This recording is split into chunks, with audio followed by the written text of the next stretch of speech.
Well, thank you all for coming today, both in person and online. It is my pleasure to introduce our speaker today, Professor Megan Leftwich from George Washington University out in DC.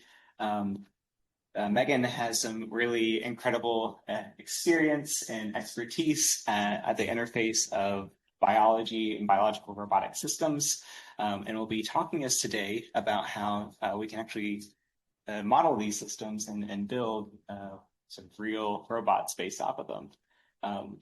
So without further ado, I think I'll go ahead and pass it over to you. Excellent. Thank you, Nick. So I just want to give like a little warning. When I first got Nick's email, I thought it was like a scam, those like fake conferences, because I'm like, I don't do AI. What is this? This is like some random, like you get so many things about like AI research. And I thankfully for you all actually opened it and I was like, okay, these are real people. I'm not an AI researcher. This is the only work I do that involves AI. We'll talk a little bit about reinforcement learning, as long as y'all promise not to ask many really hard questions. I did have the postdoc that does the work explain it to me. But I am a fluid dynamicist by trade and training. And what I do in all of my work is I explore fluid systems in the natural world, and I build models of them to understand the fundamental physics behind them that we could then use for engineering solutions. So that is my general approach to all of the projects that I do. And this particular project we're going to talk today about is sea lion swimming. So I have been in the field of unsteady locomotion for my whole career. I did my PhD on lamprey swimming. Lampreys are like gross underwater primitive fish. They swim. It's like the opposite end of the evolutionary spectrum from the sea lion. But in all of these cases, what I do is I study the animal itself. I then go into the lab and make model systems to understand those fundamentals. And sometimes, and in this case, and sometimes I don't, build up robotic systems that can be used. And I'm using the term I really, really loosely here because, as you all know, this work is always done by students. Graduate students, undergrads, and postdocs. And I just write about it and talk about it and, make up answers to questions as much as possible. So we are going to talk about sea lion swimming. I'm going to sort of take you through the progression. I will say I was kind of adding slides this morning because I thought, oh, that's interesting. And we might need to skip some of it, but that's okay. So first, let's just take a look at our friend, the sea lion. So this is a video of sea lions that I took at the National Zoo over a decade ago now. But I really like it because it just shows you how agile and maneuverable swimmers sea lions are. And this is really what got me into studying sea lions to begin with. If you think about animals that swim, they typically, good swimmers, swim with their tails, right? Dolphins, fish, anything that you can think of when you're thinking about like something that swims, they're usually moving whatever's at the back of their body. So their tail or their fluke, side to side, if they're fish, up and down if they're mammals typically. And they have usually a relatively rigid hull or body. Fish can be somewhat flexible on their spine left and right. But what I want you to notice with these sea lions is just how maneuverable and flexible they are. And so you see them here playing together. They use all four of their appendages. We'll talk a lot about their fore flippers today. We've done a lot of work on their hind flippers as well. And the other thing to notice is just how flexible they are. So they can actually touch their nose to their toes by bending either forwards or backwards. And so a lot of people that do this work say like, oh, it's not important to worry about like changes in your moment of inertia. It doesn't change anything that much. In sea lions, it changes it a ton. So they're really very, very flexible animals. They can station hold. They can just do a lot. So our idea here, what I'm going to kind of walk you through today, is this idea where we are going to start with the animals on the left side of the screen. We're going to talk a little bit about the work we done on the animals. And then we're going to move to the right side of the screen and talk about what we did in the lab, individual studies of the flippers and the appendages and how are they producing thrust. And then we're going to talk about how we put all of that together to build not only a robotic platform, but also a digital twin of that robotic platform. And so it's I'm going to present it in that order, but I like this model because it really has been a very integrated circular. We go back to biology, we go back to the lab, we go to the robot, we go to the model. So it's really, we're working very together, highly together, feeding new information in. And what that has left us with is a really flexible platform that we'll talk about in the end. And because of this integrated model, like now we're going and saying like, okay, well, sea lion hind flippers are pretty useless, but seals have great hind flippers. Can we add seal flippers to the sea lion? So because we have this really integrated model, we can continue to innovate on that. So like I said, we're going to start here with the animal. So sea lions produce, even though they're super flexible, they do use all four of their appendages as propulsive surfaces, but they produce most of their thrust with their arms. And they are arms, and we will look at them in a little while.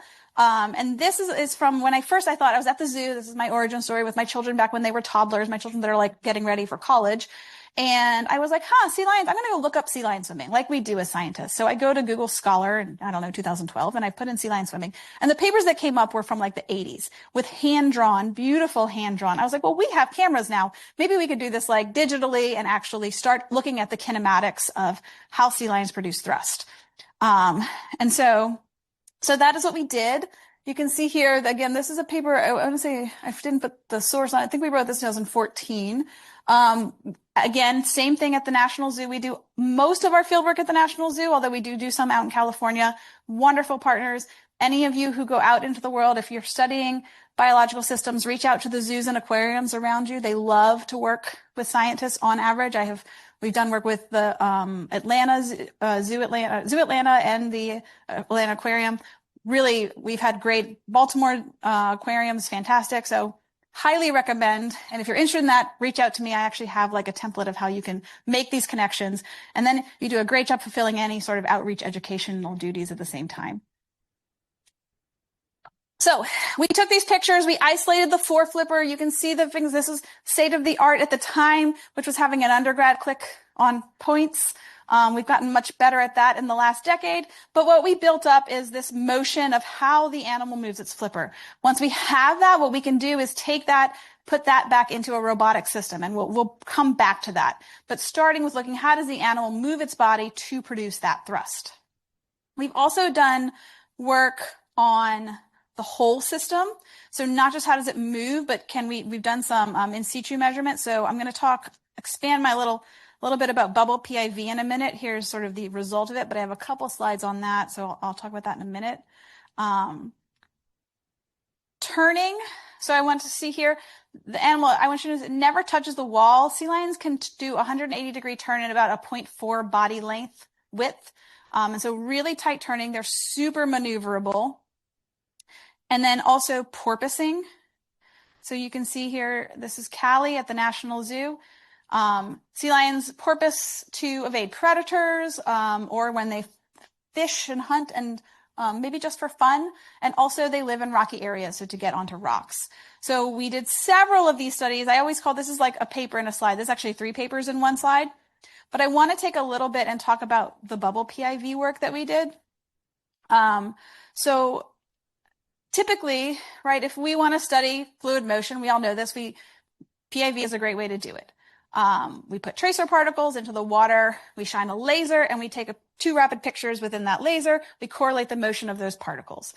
So this presents some problems. We can't shine lasers at sea lions under any circumstances. They are not just vertebrates, they are marine mammals. I am very grateful to my collaborator, Frank Fish, not just because he's brilliant and a wonderful biologist, but because he does all the paperwork, and there is a lot. So what we do here, this was work that was done at Sleuths. This is out in Moss Landing, California. They actually just shut down this year. These animals are now at UCSF. And so you can see here, basically the animal is trained to swim at this target. And I know it sounds crazy, but that is the whole experiment. So then what we do is we put a sheet of bubbles. So it's very simple. It's just a soaker hose put underwater with compressed air. And so what we're going to do is have these bubbles come up in one sheet, and we're going to use global illumination, right? So that's the opposite of typical PIV, where you have global seeding and a sheet of illumination. We just have bubbles roughly in a plane. The Those bubbles don't have to stay in that plane, but we're still doing fine. So those bubbles will rise. I'm going to talk about, we know how to get that rise out. Then again, we take pictures. The imaging side is the same. So this is what this looks like. So there's the bubbles rising and the animal comes through. So that is the whole experiment. Don't worry about it coming back. The experiment's done by then. So a couple things that I wanted to note is that the animal really sloshes the water. So that's really tricky. How do we get rid of that sloshing? I mean, one thing we do is we're really, really patient. You just have to wait a long time, but you can only be so patient because these animals are only going to put up with you for so long. If any of you have not had the opportunity to do field work, I know we're engineers. But what I'm going to advise, if you ever get the opportunity, take that opportunity and then never do it again. I hate field work. It's awful. People think it's so amazing. Like, oh, you get to go work with sea lions. And I'm like, okay, sea lions are big and they're scary and they smell bad and they don't do what I want them to. So I am very, very appreciative of the biologists that do this for a living, but field work involves a lot of sitting around and you're often cold. And in my case, a little wet and it smells like fish. So I always joke that I'm indoorsy. I am very happy to get those results. So now I just send my students. However, do it so you can appreciate how hard it is. But I want to point here that, I think so we took 173 repetitions because the sea lion is only going to do this until it runs out of fish. And that's it. And 58 of those, we actually got the maneuver in the plane. And then I think 30 something of them were actually usable. So field work, it's very tedious. You're very limited. And I want to just make this point just to show you how hard this is. A lot of times when I show these, results to engineers, they'll say things like, oh, well, wouldn't it be more accurate if, and basically we get it back to being, well, shouldn't you just do this in the lab? Like, yes, this is easier to do in the lab. However, we cannot put sea lions in the lab. Like there is that limitation. Okay. So that is we saw this. So he comes through. Okay. So what do? The first thing that we're going to do here is just some basic image processing, right? We select the red channel. This is just, so we're going to subtract the sliding minimum, right? That's going to remove these stationary objects like the soaker hose itself. So those things are going to disappear. And then we're going to get rid of the large objects, right? So the flipper here, everything that turns red is going to go away. So now we're starting to look more like PIV data, right? Now we at least have particles and we've gotten rid of a lot of the background. Not everything. The next thing we want to get rid of is this refraction sunlight on the bottom. So typically when you're doing anything in the water channel, right, what you want to do is you put like a plexiglass sheet on top that stops your surface ripples, right? That's not possible here. But, what we basically can do here is get rid of a lot of that refractive sunlight by looking at these large connected areas. So now, like, again, this is like pretty similar to PIV data, something that we can start to process even just with typical techniques like DAVIZ. So that gets us to the vector. So now we can do our vector post-processing. So this is the first, what you get just if you just process this. It shows both the sea lion swimming and the bubbles rising, right? Because these bubbles are not neutrally buoyant. They're just going to rise. However, luckily, we know how bubbles rise. Like it's actually not that hard to remove the rise of a bubble. And so that gets rid of that. And so finally, you end up with velocity fields that are relatively representative of the flow disturbance by the sea lion. It is not completely perfect. So for example, your Stokes number on these bubbles is a little higher than you want in the lab, right? So your Stokes number and on your particles are going to tell you, am I faithfully following the flow? In the lab, it is very easy to get that orders of magnitude below what the Stokesian drag should be. Because, a 10 micron particle is not that small in the lab and they're usually very small here. These bubbles are bigger. However, they're still below the threshold. They're just not quite as good as we want, but we're okay with that because these are moving, it's still orders of magnitude below the motions that we're getting. So I want to just acknowledge those caveats. But having said that, what we see is a pretty good, so you're going to see the sea lion come through. This was the original video that I showed you. They're all the same thing. It's just slowed down. So then here we have, this is the background video velocity, right? So this is just the rise. This is the whole velocity field. And this is our final result here. And so what we're seeing here is what we expect, right? So a large starting vortex on the suction side of that flipper, right? So as that flipper is moving down, right, just from our basic aerodynamics, right, we're going to get suction on the top and you're going to expect rollover. So we're seeing what we would expect to see.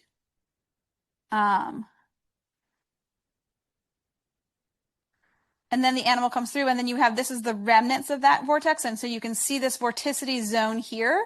That is that vortex that connects to the surface. And so, you know, in the end, what we end up with is essentially what you expect to find.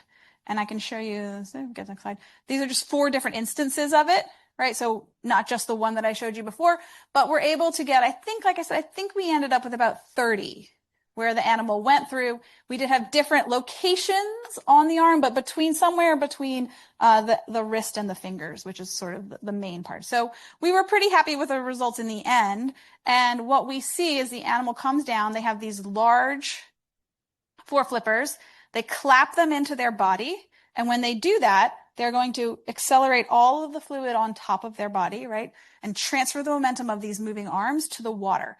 And the signature of that transfer is that large vortex, right? So that's what you're going to expect to see. The vortex is going to go that way and the animal is going to go this way, just in a standard momentum balance. If you think about your Navier-Stokes equations or a control volume, any of them, right? You're going to get momentum out, thrust in this direction. So we were happy with that. What we then did, as promised, is move it into the laboratory. And by then, don't take this literally in a time sense, right? These were all kind of happening at the same time or maybe in different order. So now what we're going to talk about for a little bit is the flipper models that we did in the laboratory. So before we move to the entire robot, we're going to isolate individual systems and understand how they work fundamentally so that we can then build that at some level of complexity, depending on what we learn, into the entire system. So we did that first by just looking at the foreflipper itself. So as promised, we're going to talk a little bit about sea lion arms. Okay, so sea lions have these arms, and I should have put this in a different order. We're going to go to the next slide and then come back. It is quite literally an arm. Sea lions have 5 fingers. They have an elbow, a wrist, and a shoulder, right? And so I'm going to come back. I put these slides in the wrong order. So we had several samples of sea lion foreflippers. These were all animals that stranded. And so the Fish and Wildlife Services saved their flippers for us before they disposed of them. And one day we went to the GW hospital with a cooler full of frozen sea lion flippers to put them into the CAT scan machine. And one of the weirder days in my life, I actually had talked to the head of radiology and he's like, yeah, sure. And I was like, okay. And so I went in and I went to the head radiology tech met me and he was like, okay, I talked to Dr. Patel. Did he say that we're going to CAT scan lions or sea lions? I'm like, not lions. That would be crazy. No, obviously it's sea lions. And so we put these sea lions in there and the radiology techs were like, ulna, scapula, like it really is. So you can see here, these are these CAT scan results. And so what we end up with then is essentially, STL files of several different sea lion flippers from several different individuals, as well as, because they have nice CAT scan machines at GW, as well as the bone structure. And so we were able to get both from that. So now we're going to come back, to this slide here. Oh, this one's, okay, there we go. Oh, one more. Guys.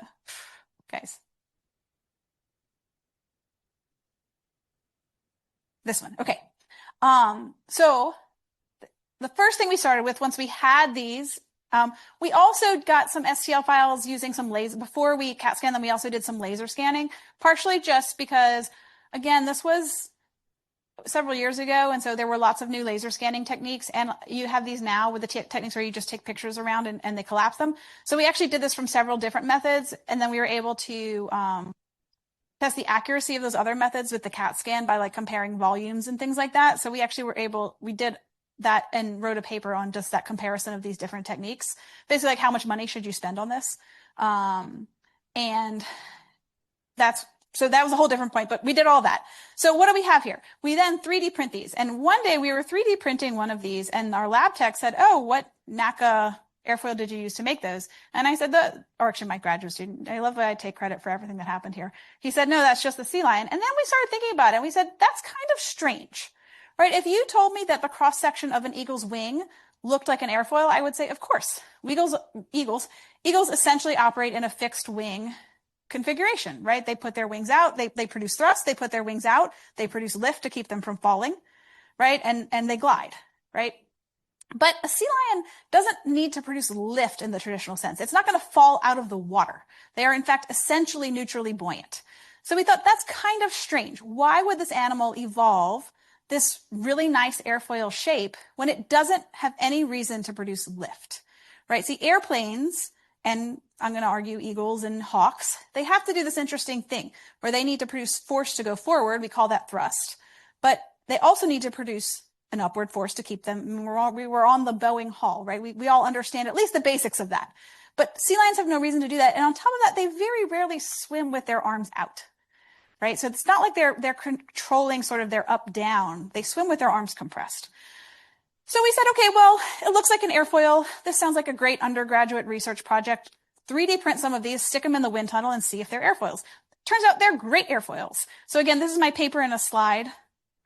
To be fair, I just sent this paper out for review last week because reasons that my student went to work for Apple and he doesn't need any papers. So anyway, they're great airfoils. They produce lift over a large range. This is sort of looking down here. This is your lift, typical alpha L curve, right? And so you can see here they have a camber, right? So they produce lift at a negative angle of attack, which you would expect.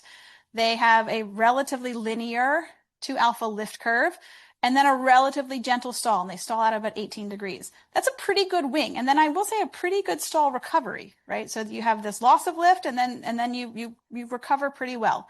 So they actually are a really nicely designed, cambered, twisted airfoil. I think that's weird. But it turns out that what they do is they produce thrust by clapping together, which we talked about in the PIV section.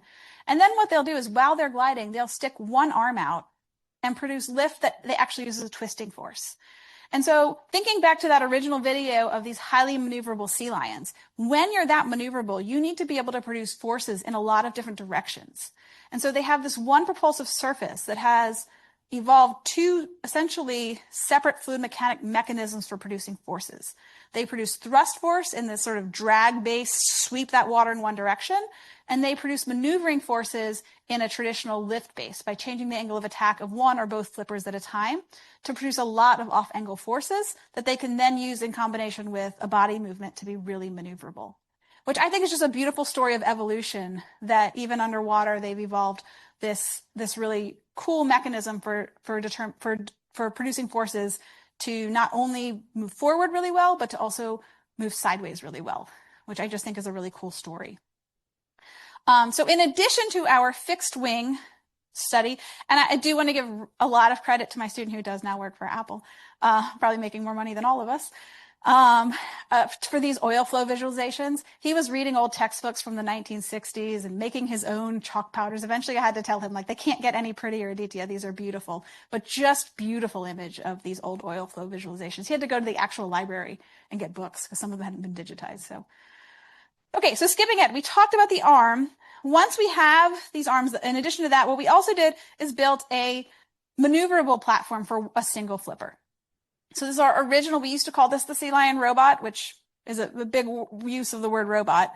But what essentially is an isolated flipper that can recreate those kinematic motions that we looked at way back when. And so it's all done, it's all 3D printed, all the pieces. We created an internal, from the bones, we basically said we're going to have an elbow, a wrist, and finger joints. And so that's why we decided we found on those curves that you essentially have 2 inflection points on the curve. So that is a little bit easier than having a continuous spine, but it gives us the flexibility that we need. We 3D print a mold, and then we cast these in various silicones depending on how flexible we want it to be. And we've done flexibility studies. We have a lot of that data. Then this is external now, so you can see it.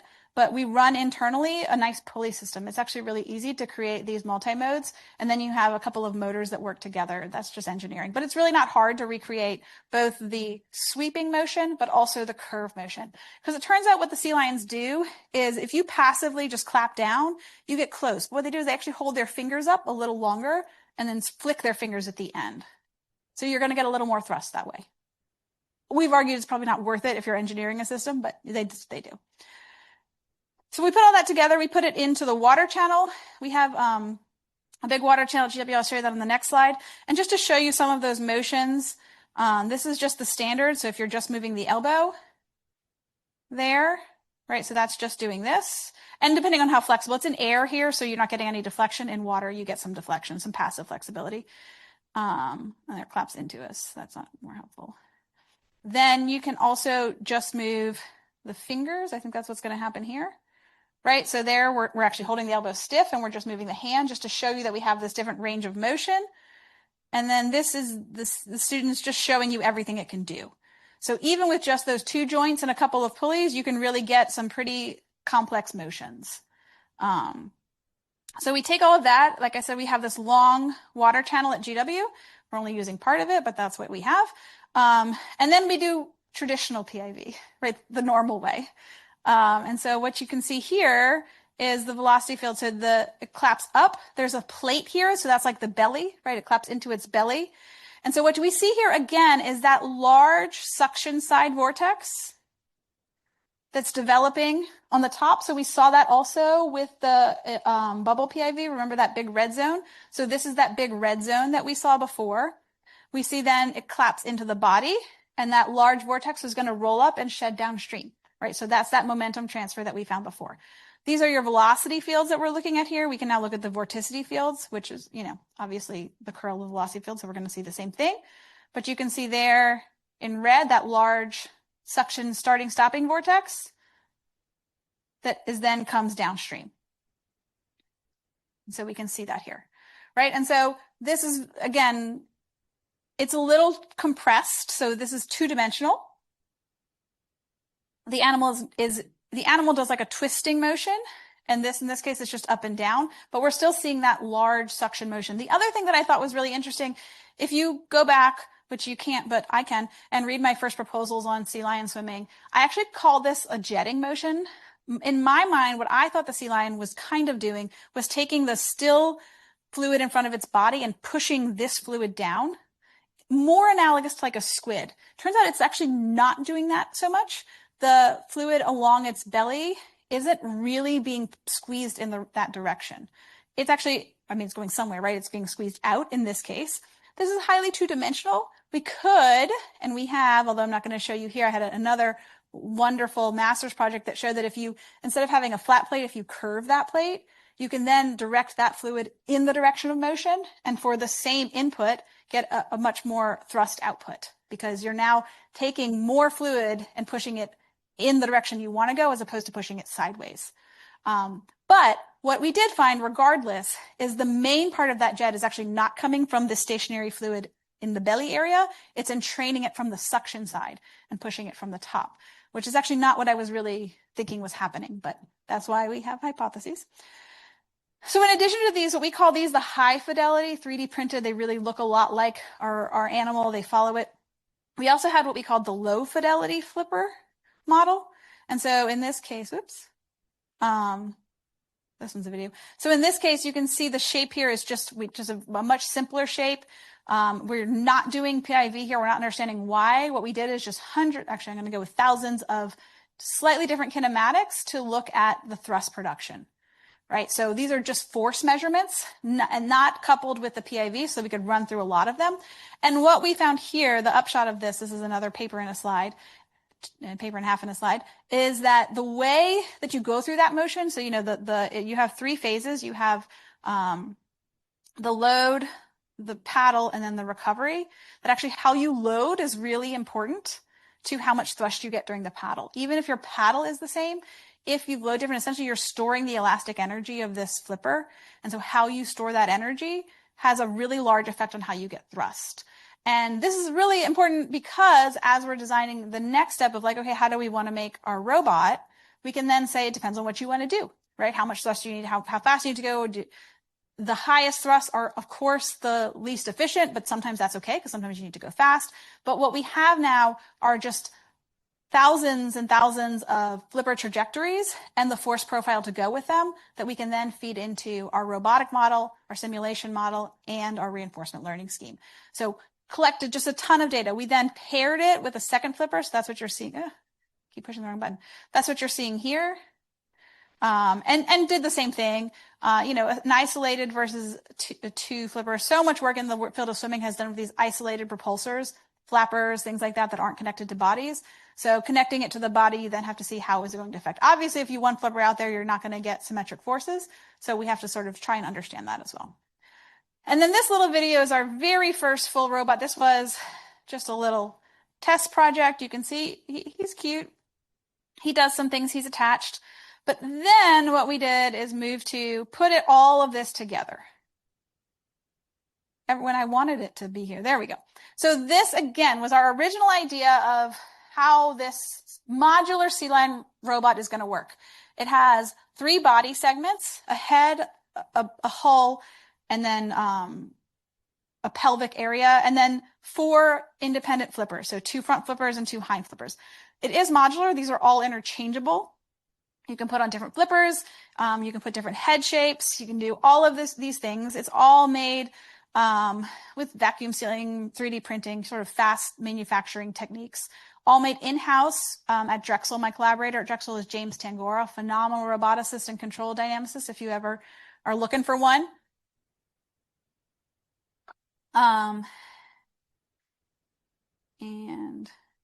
Okay, so back to our little schematic here. We're going to talk now about that robot. Notice this is a real picture here. So the sea lion really exists. For years, I was just showing what it would look like. So now I'm going to show you a couple videos of the robot swimming. So we're jumping ahead in linear time. We've put all this together. We're feeding it new data. What we have now is a fully, mostly autonomous swimming, untethered robot. It can do a lot of things. So I'm going to show you a bunch of videos now, just showing you what the actual robot can do. So this is the robot swimming. This is the pool at Drexel. James's son was on the swim team, so they get a lot of access to the pool. And you can see the animal here. This is really a display of how maneuverable it is. It's going to dive, which is actually remarkably hard for underwater vehicles to do, and then come back up. The tether there is just for communications. Sometimes it has a antenna, sometimes we tether, it just depends. It's then going to do a barrel roll here.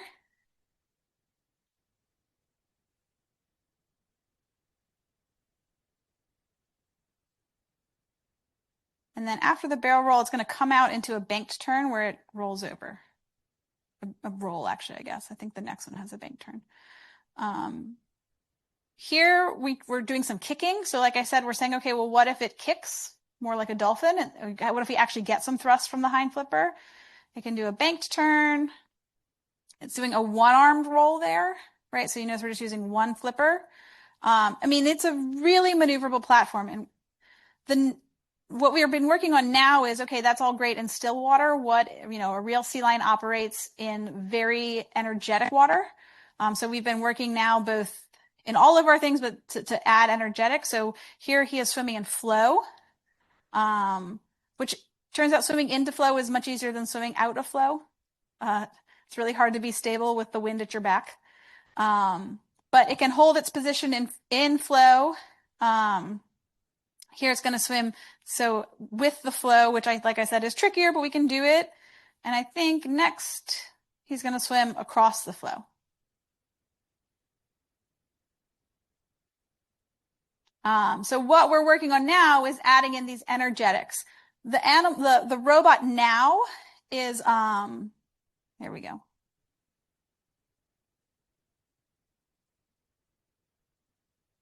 So it can get across the flow. You see a slight disturbance. So the robot now does not have any external sensing.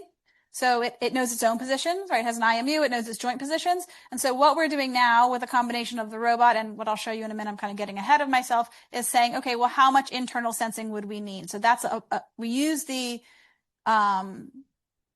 digital twin, which I haven't told you about, but I'm about to plan that path and flow. And then we have the robot do it. And what we're now saying is, okay, what are the minimum sensors we would need for the robot to do that itself? So that's sort of where we're headed. Okay, so back to our thing. So now let's talk about that digital twin that I promised. So this is one of these things where it started as a simple model and it grew and grew and grew. So I will say what we have is a model of the robot, not of the sea lion. It is not a computational sea lion. It is a computational robot. So that's why we call it like a digital twin of the platform. It is actually a combination of two models. So it is one that is a 6 degree of freedom model for each joint. And so you end up with some very large degrees of freedom. I always forget how many we're at this point, but they keep adding more flippers. And so it goes up and up. And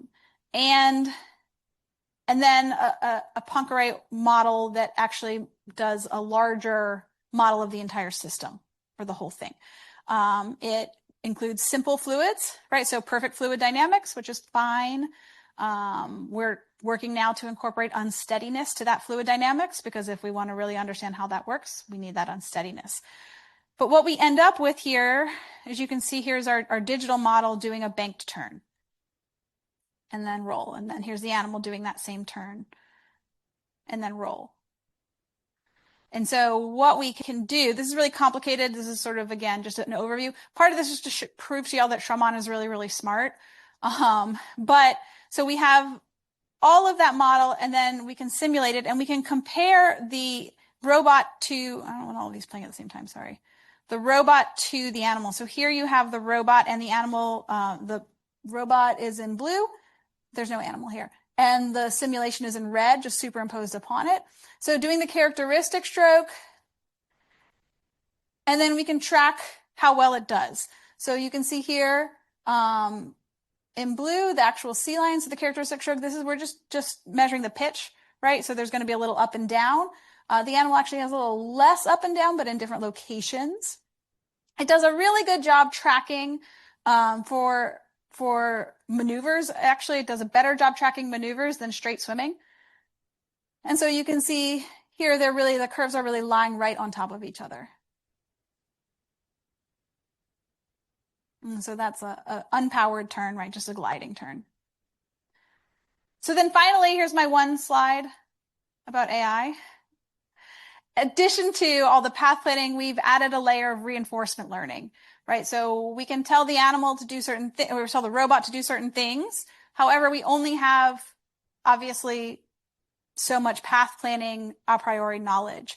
So what Andy Drago at Drexel, he's now a postdoc, has done is built a reinforcement learning scheme where he has essentially given it every video of sea lion swimming that he can find and built up a model, a reinforcement learning model to path plan, right? What we found is that for simple models, so if you use for straight swimming, for example, if we go back to this slide, for the characteristic stroke, the reinforcement learning doesn't do much. What we found the reinforcement learning really, really useful is transitions from one motion to another. So that's the case where planning it out ahead of time is computationally somewhat expensive, and you often end up with instability, whereas the reinforcement learning very smoothly can move us from a barrel roll, for example, to a banked turn. And so we found it really, really helpful for those transitions. If you compare what it comes up with for characteristic strokes, it's very similar to what you would have expected. So, but still, it's been a really useful tool for path planning. Okay, I still have can I talk for 8 more minutes? Is that okay? Okay. So what I want to talk a little bit about, well, actually, I'm going to talk about, so as I said, sea lions live in this really high energetic area.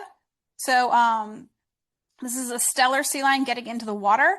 And so you can see these waves. The waves don't really bother the animal that much. So what we've done some time recently is think about ways to model those waves. I mean, we're using very standard wave models, but what's tricky here is both the time scale and the length scale are very similar to the sea lion. So near the shore, the length scale of basically you can model these as like oval circulations are order meter, and the sea lion is order meter, and the time scale is order second, and the sea lion's time scales are order second. And it's actually much harder to operate on things that are similar to your time scales. And so what we're doing now is giving simple models of the fluids to our model, right? So these are just very basic, basically like oval shaped vortex models with an underlying oscillating flow. To try and say, okay, well, the animals can operate in these high energy environments. How can we then build that into our model and to our animal, into our robot? And we've done some field testing. Here's Frank. So here's the robot out in the field. We're actually doing some field testing for the next couple of weeks. This is in a lake, so it is not high energy water. We're moving to a river for our next field tests. But the animal, it does fine in the field. It can actually operate. It can dive. So you can see here, this is another one of James's little robots behind it. And then it's going to dive. Once it dives, you're not going to be able to see it, but it can do it. Doing turns in the wild. And here is that transition where it's going to sort of move off and then start swimming once it gets to deep enough water. So a lot of work to do and then dive down. A lot of work to do there, but still we're really happy with these initial field tests that we can do here. We've been exploring, like I said before, with the modularity. Okay, well, sea lions don't really use their hind flippers. They're mostly just rudders, but what could we get thrust from there as well? So we've now been studying seals. And so the seals, this is a little video. We don't have the video. Seals swim, they take their hind flippers and they kick them, and they do this thing where they fold one. I'm doing it backwards. It's the leading one that folds. And we've spent a lot of time trying to figure out why. We actually think it's just anatomical. It's kind of like our fingers. I think I have my hands backwards, but basically when it goes into the flow, the forces curve it. And so the one that is going in the other direction is the one that stays pushed out. So yeah, there we go. Now I'm on. So they actually will kick like this. And so we have found that we've done a lot of work, that having the flippers curl up isn't really doing much for us. So we're leaving both flippers stiff and so we're sort of a double rudder there. And then also saying, okay, well, is that better or is the dolphin kick better? And because of the modularity of our platform, we're able to really explore those, and then we can test them in the field as well. And we are, as I said, looking at these sort of expanding and contracting hind flippers. The upshot of that is we just don't think it's worth our time. We don't get enough out of it to make the extra actuator, but still good to see. And we can then, as you see here, pair that with our digital model, and we do all of these tests virtually before implementing them on the robot. Okay, now I'm going to even leave this. What I want to talk a little bit about is we're adding fluids. These are the complex fluids, blah, blah, blah. Sea lions are amphibious. So again, at some point we talked a lot about amphibious platforms. So the next question we're asking is, okay, well, how can we or should we, do we want to add this amphibious aspect? So what we've done is gone back to the biology. We're like several years behind the walking than we are the swimming. And so the robot itself doesn't walk yet, going to give you that now, but the animal does. And so this video here, this is a National Geographic, this is a southern sea lion. Southern sea lions are big. And so I want you to watch this guy haul himself out of the water and then sprint across rocky terrain, wet sand, and then dry sand. And just thinking about, mixed media, how hard it is to walk, like how versatile this animal is. And it can move. I mean, these things can go fast. Here's the animal going up and down a flight of stairs. This is at SeaWorld. And then I need to speed this video up, but here's the animal running up a ramp and doing a turn at the bottom. It is actually, that video is playing. I keep forgetting every time I give this talk to speed that video up. But then he's going to come up the ramp. Here we go. There we go. And you can see this tripedal motion. Their hind flippers are fused near what you would call the ankles, I think. And then the two foreflippers work as legs. And then here's the animal hydroplaning. That's just because it's a cool video. Okay, so we've done some work on the animal walking. So tracking this, this was a paper in Journal of Experimental Biology last year or 2 years ago. So tracking the locomotion of different points on the body and the separate appendages, right? The two forearms and the hind arm. This is during their, sea lions have a couple different gaits. This is what we call this a trot gait, because at some point, technically in a trot, you should leave the ground altogether. I will say that sea lion, these hind flippers kind of drag, but they gets pretty close. So we were comfortable calling it a trot gait. And so we've been working on, like I said, modeling not just that walking, but also those transitions. So we have the beginnings of a computational sea lion robot that can be amphibious. And so you can see the different joints here. What we're trying to find now is, do we need to add a joint? Do we add 2 joints? And a real issue is having those forearms that are flexible and maneuverable enough for swimming, but stiff enough and strong enough for walking, which the animals do. That's obviously, not obviously, it is harder to do that, to engineer that system, but that's what we're looking at now. And we just have some initial videos you can see here. The animal, this is a walking gait, so it's not a trotting gait.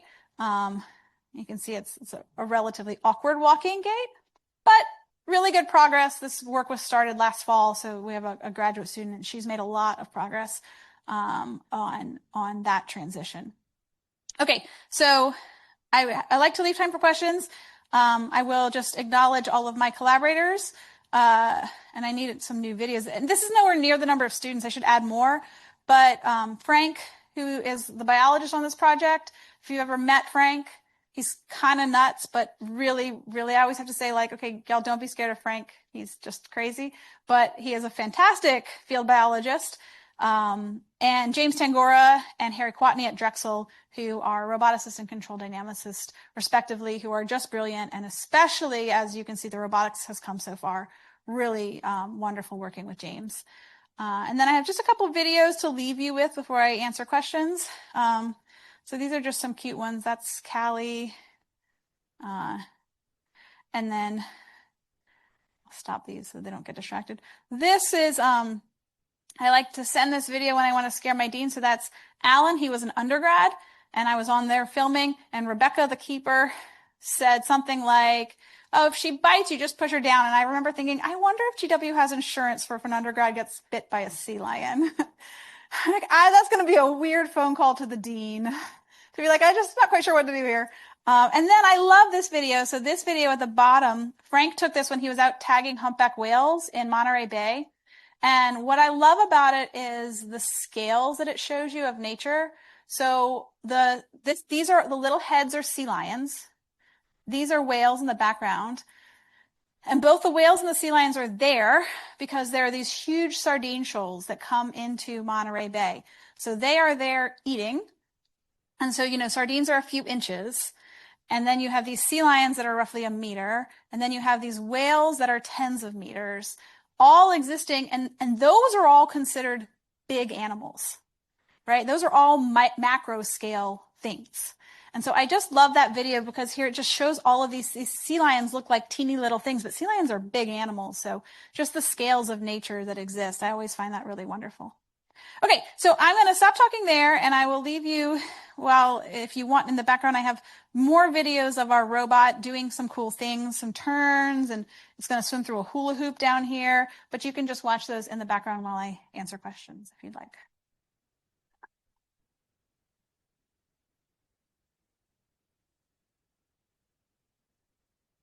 So much for listening to that presentation. These videos are so cool. We'll start with questions here in the room, and then we'll move over to if there are any questions on Zoom. So start with the room.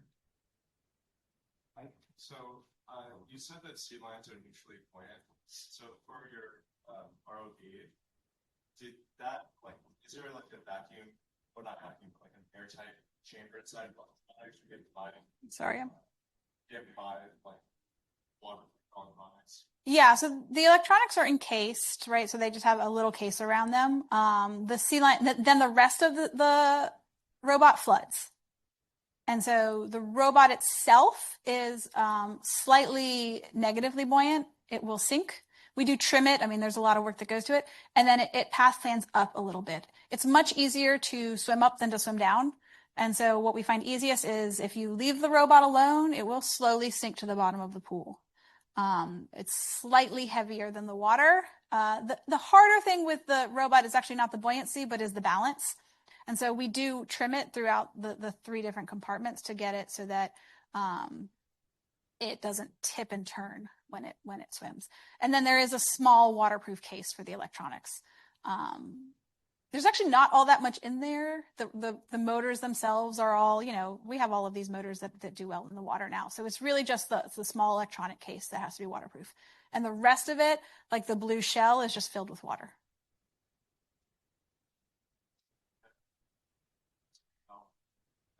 No, it's not a power tether. That's just communication. So there's a battery in the electronics compartment. We have not so far really worked on like battery capacity. Right now it can run for like an hour and a half on a battery doing sort of somewhat continuous operations. That is sort of the next phase is like, okay, well, if you actually deploy this thing, it does have to be out there on its own for some amount of time. But we haven't really concentrated on efficiency and power. But right now there is a battery. It's, roughly the size, twice of a cell phone size, just battery pack. Mm-hmm.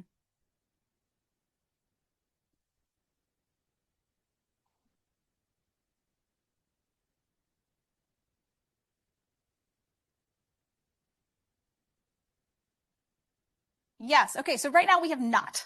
The robot itself is plastic here and silicone on the flippers. However, we have studied the sea lion skin. So we have thought about it, but we haven't implemented it. And can I give you the short answer on what sea lion skin is like? So sea lions are mammals and they are actually quite hairy. I know it doesn't look like it, but they kind of are like a short-haired dog, like a Doberman Pinscher. And so they have actual fur on most of their body. Their arms are more like our arms where they have less hair. They have some hair on the top.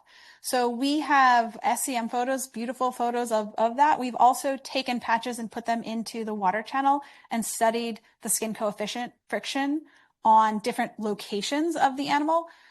So unlike other aquatic animals where you actually get drag reduction from the skin, sea lion fur hurts you. It increases the drag. That is because they don't want to freeze to death. So sea lions, they don't have blubber like dolphins and whales. They have regular fat like we do. And so the fur provides an extra layer of insulation. So sea lions really don't get a benefit. I mean, their hair does point backwards so that they kind of are trying to minimize that effect. And we found a almost order of magnitude increase of skin friction if you turn that sample around, right? So then the hair stands up. So that's really bad. But what we found from the sea lion skin itself is that it's not like shark skin that's providing some benefit. And so I do think overall the surface, of course, is going to matter, but I don't think the way to go is to mimic sea lion skin on an engineered vehicle.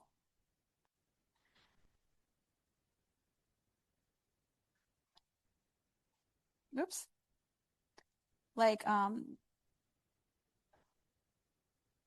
sure. Like this.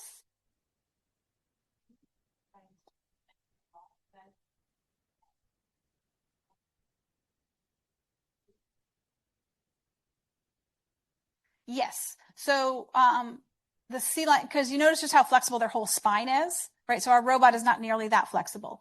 So we have done work, both experimentally and computationally on the shape of the head, right? So the question is, right now the robot just has like a bullet-shaped head.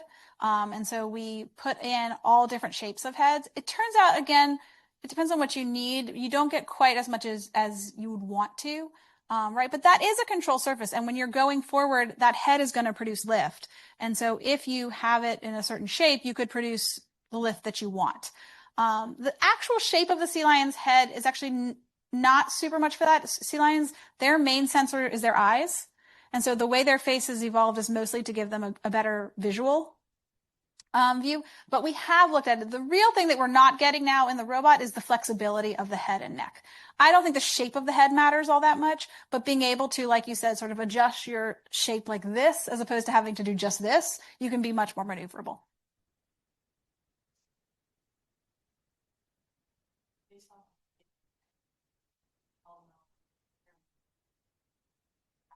Yeah, you will reduce your drag if you have a better designed head, I guess.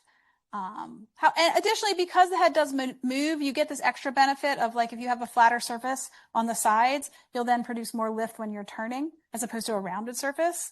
And so it's a little bit even more of a dramatic effect. The question is just, trade-offs. But we have done a whole study on head shape. Yeah, how much it can move. Yeah. I mean, it's always a trade-off. Every actuator you add to a robot there's a big cost to it. So it's just how much do you need? In the back and then up here?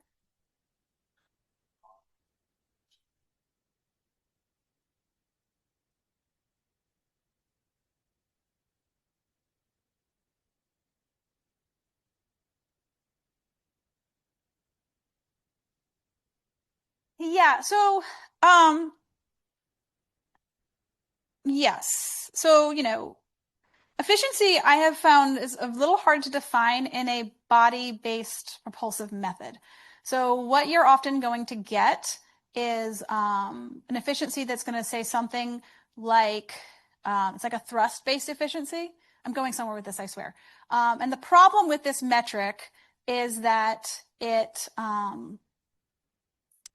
is only valid when you're accelerating, right? So if you are producing no net thrust, you'll actually have zero efficiency. So it's a weird metric. Unlike something like a propeller where you separate your drag from your thrust, right? In the case of a propeller, you're producing thrust and then you have form drag. In the case of swimming, you're producing drag and thrust at the same time. And I have not been thrilled with the way that as a community we have evaluated that efficiency. So I'm just going to put that out there. Having said that, what we can do in the lab is just measure the efficiency of these flippers by saying, what's my power input versus my thrust output? So in the lab, you get very high efficiency to these. So you can say something like, if you design it right, and again, we've done high efficiency versus high thrust, but you can get these flipper mechanisms if you're just talking about the mechanism itself in the laboratory, measuring the input that you're putting in to the measured thrust out, which you can just measure in the sting. You can get to efficiencies of something like 75%. I don't believe you could ever operate at a 75% efficiency anywhere in this case, but you can get much higher. And I mean, you can have some, but propulsory efficiencies are what, 30-ish%, right? So you can get much higher efficiency from that alone.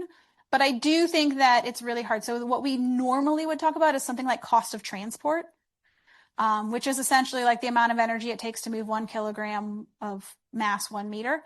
And this is something that's often used for animals.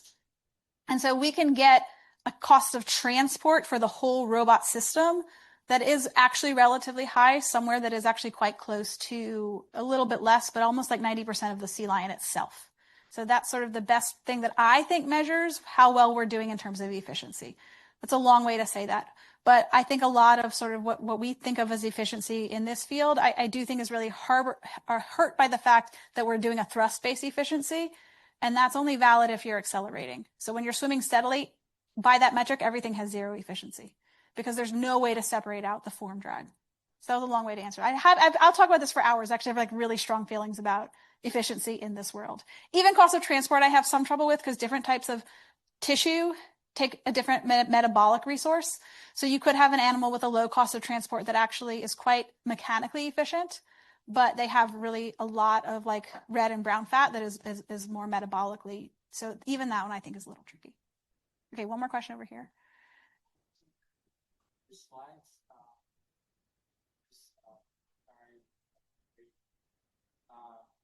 was wondering what nonlinear drivers you consider and you were able to capture through the digital. Okay, so I'm going to try and answer that. A lot of this is out of my depth. So what nonlinear? So it's a good question. Right, because every point is considered separately. We use simplified fluids. I'm gonna have to ask Shraman. I don't know to answer. To be fair, yeah, I would have to ask what nonlinear do we capture? I mean, I really have no idea. But I can think about it, and maybe I could look at what Shraman says. Like why? Because maybe I can answer.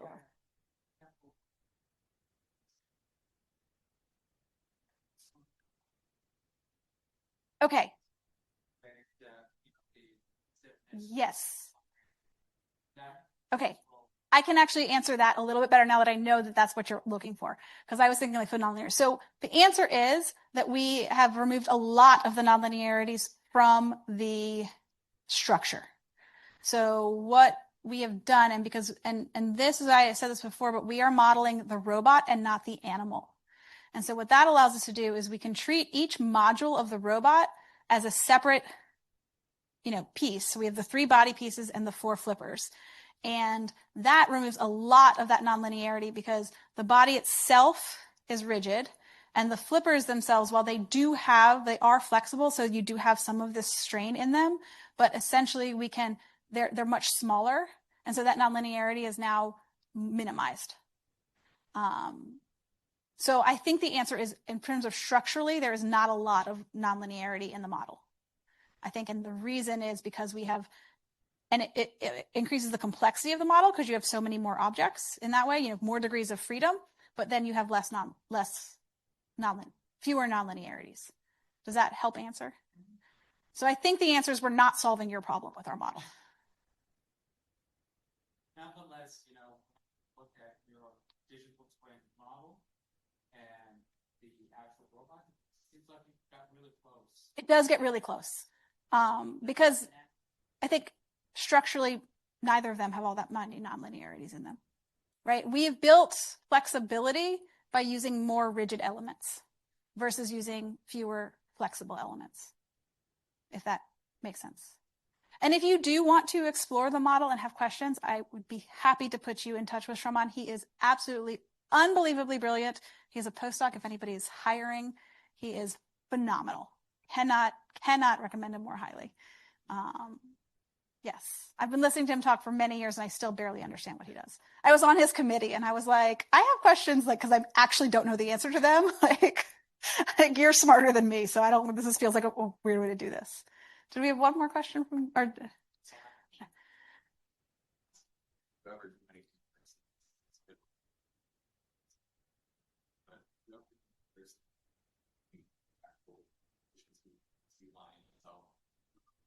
If you have like a baseline, you did cost of transport.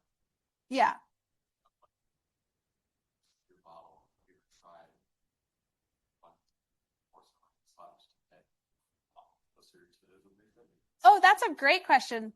Because we haven't looked at the reinforcement learning to maximize cost of transport, like for a given task. But that's a good idea. We could do that. What we've really looked at use reinforcement learning for is path planning.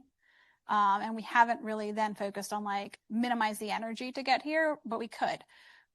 We have worked on just like minimal cost of transport of the robot. And we can get very close to the animal, which makes sense because, it's lighter, right? The animal, it's like the cost of transport has this mass component. It's per kilogram, and the animal is very heavy and the robot is quite light.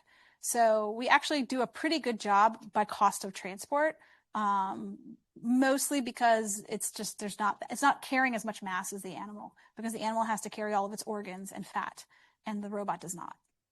So it's kind of a tricky way to get your cost of transport up. Which again, I just don't think we have a perfect measure for these things. For the robot itself, what we can say is, can we do the same thing and use less energy? So for the robot itself, we can compare efficiency using any metric. Comparing across platforms and definitely from biology to engineering, I don't know that we have a great way to do it because those animals do so much more than just swim. Right? We often think of the animals of like how efficient is their swimming, but while they're swimming, they're breathing, they're eating, They're doing all kinds of things. And as engineers, I think we have a really terrible understanding of evolution. Sea lions' goal is not to maximize their swimming abilities. Sea lions' goals are to stay alive long enough to reproduce. That is it. That's all, evolution does not optimize. Evolution is not done, right? We are living in one point of evolution. But all evolution does is keep you alive long enough to reproduce, and beyond that, nothing really matters. So we have to keep that in our mind, that these sea lions are very good, efficient swimmers, but what they are focused on is staying alive and not just swimming.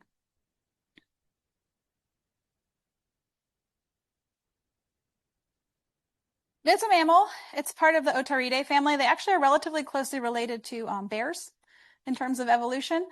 So sea lions, seals, and walruses are the Otaridae family. Seals are your phocids.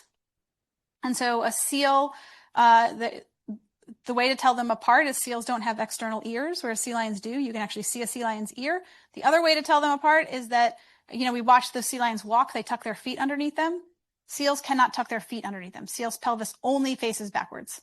And then walrus is a lone member of its line within that family.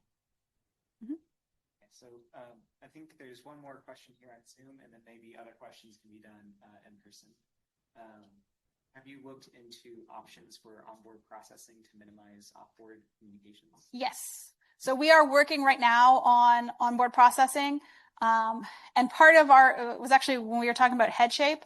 So if you get a more efficient head shape, you reduce the volume in the head component, and then we had less room for electronics. And so part of why we were like, so we don't need that little extra thrust we get or turning we get, because we need to put that somewhere.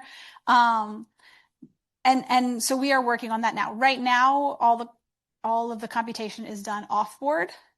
And we communicate, but communication becomes an issue because, we can communicate via antenna, but not very deep underwater antenna communication dies off. And so you can see, like I said, those tethers are usually communication lines. So we are working on onboard, but there's a lot of computation that goes into these things. And so, we're not there yet, but that is part of sort of this next phase that we're working on, is looking at, and especially as we're talking about high energy environments, you need significantly more computation, which, as I was saying before, right now we have internal sensors. The animal knows its own location as an IMU and locations on its joints, but it's not yet sensing the world around it.